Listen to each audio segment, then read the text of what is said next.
directrice de l'école, Evelyne Lenz, et je m'occupe principalement des grands, des CM1, CM2. Est-ce que c'était un projet ou est-ce que vous y aviez pensé? Est-ce que tu avais pensé à ce que un de ces jours, il y ait une sensibilisation au handicap et à l'autisme? Alors, il faut savoir que dans les écoles, en France et de Navarre, on parle du handicap. On parle des enfants différents, c'est évident. Sauf qu'en réalité, on n'a finalement aucune formation sur ça et très peu d'informations. Donc c'est vrai que lorsque l'association m'a proposé de venir pour montrer des films aux enfants, là on rentrait dans le concret, d'autant plus qu'il y avait une maman qui était tout à fait concernée, ce qui fait que ça a pu ouvrir le débat, ce qu'on a forcément du mal à faire autrement en classe. Quand on parle de handicap, est-ce que quel type de handicap est abordé en général à l'école? Alors à l'école, on aborde souvent, ne serait-ce qu'à travers le Téléthon ou autre, quand même pas mal de handicaps. Il s'avère qu'aujourd'hui, on le sait qu'avec les nouvelles lois, les enfants sont accueillis dans les écoles, donc il y a de plus en plus d'handicapés, mais d'autistes, non. Est-ce que vous saviez, vous aviez une petite définition de l'autisme?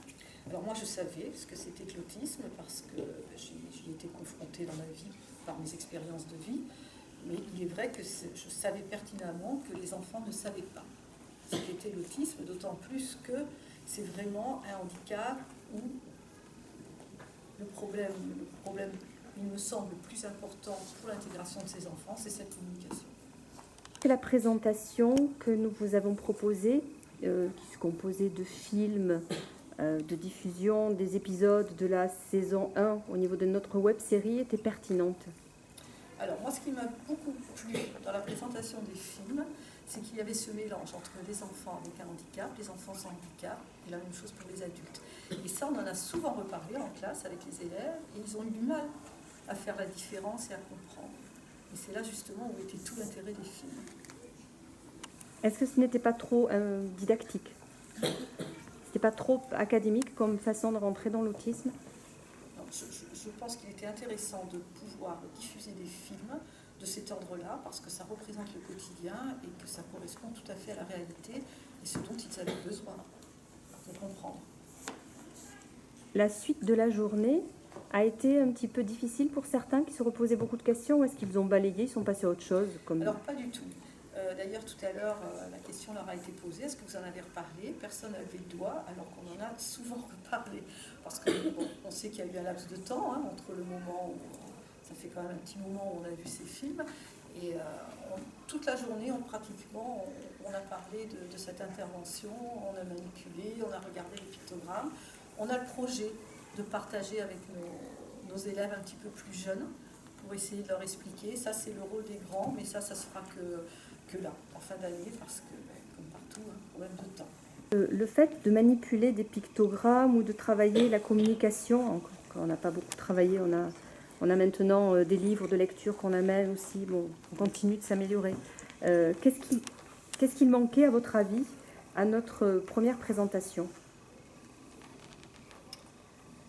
Alors, ce qui pouvait manquer à la première représentation, moi il me semble que pour démarrer un débat, je crois que ce que vous proposez, c'est quelque chose finalement qui doit se faire en plusieurs étapes.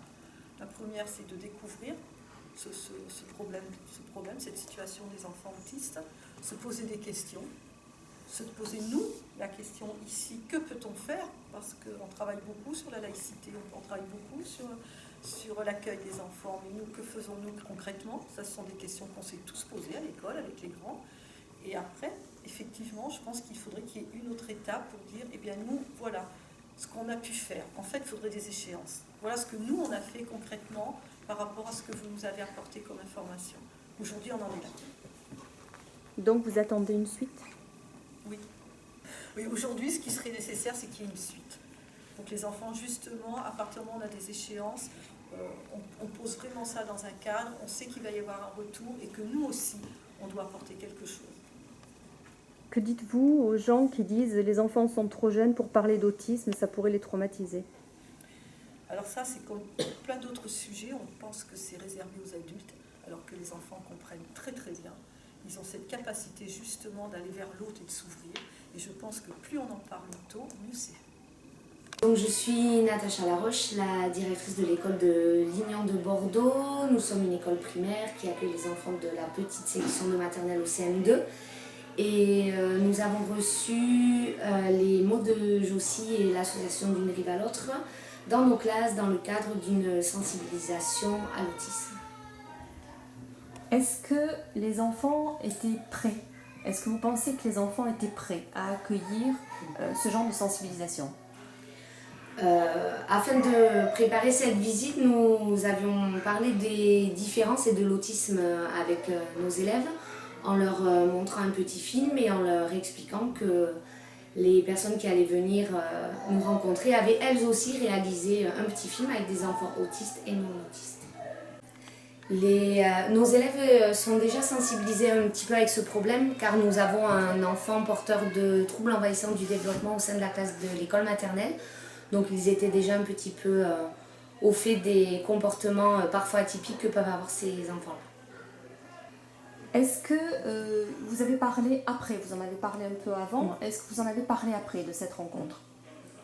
Donc après la rencontre, nous sommes revenus sur ce qui s'était passé lors du visionnage du film.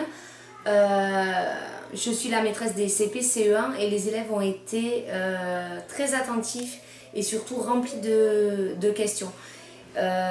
Pourquoi les enfants sont différents, est-ce que je peux devenir comme eux, etc. Donc c'est vraiment un sujet qui les a passionnés pendant les jours qui ont suivi, de même que l'utilisation des pictogrammes dont on avait parlé avec Virginie.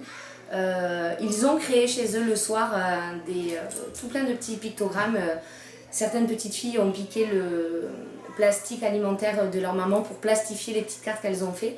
Et elles sont arrivées le lendemain en me disant « Regarde maîtresse, on a fait des pictogrammes » et donc effectivement elles s'étaient représentées ou avec leur famille ou avec leurs amis en train de dire « Moi je vais à l'école, je joue avec mes amis ». Donc elles avaient vraiment réinvesti ce qu'on avait vu la journée avec Virginie.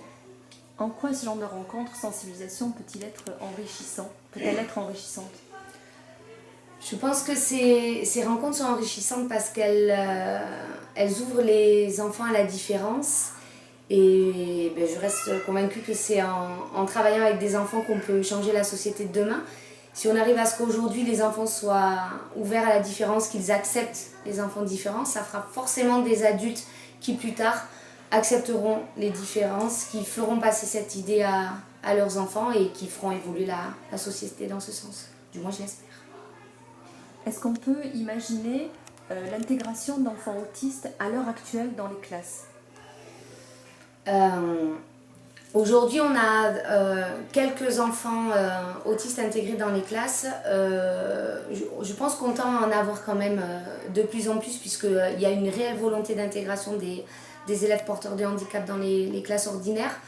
Le problème pour nos enseignants reste que globalement, on n'est pas assez formés à l'accueil de ces enfants-là et qu'intégrer un enfant autiste dans une classe à 1, 2 ou 3 niveaux à entre 25 et 30 élèves, ça reste quand même quelque chose de compliqué. Et c'est bien dommage parce que c'est quelque chose de vraiment enrichissant pour nous enseignants, pour les autres enfants et bien entendu pour l'enfant porteur du handicap. Est-ce qu'une boîte à outils serait pour vous intéressante? Ce qui était intéressant dans cette venue, c'est qu'elle était donc organisée par deux associations, l'association des mots de Jossie et l'association D'une rive à l'autre qu'on ne connaissait pas encore. Les mots de Jossie interviennent dans l'école pour faire l'aide aux devoirs et des activités culturelles et des activités pendant l'étape.